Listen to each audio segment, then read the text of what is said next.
Alright, hello YouTube guys.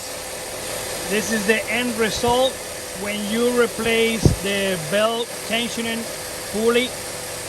Look how nice and quiet now the 2005 Acura TSX K24 engine 2.4 VTEC.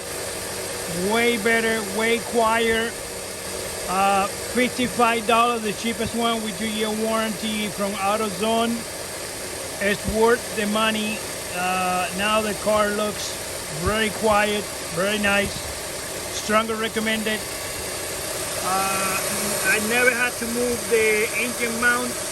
Got the right tools to make it happen. So I know many people up there in YouTube said you have to replace the take out the engine mount, but that's not true. It take a little bit longer, but it's done. Thank you. Like and subscribe. Make any suggestions.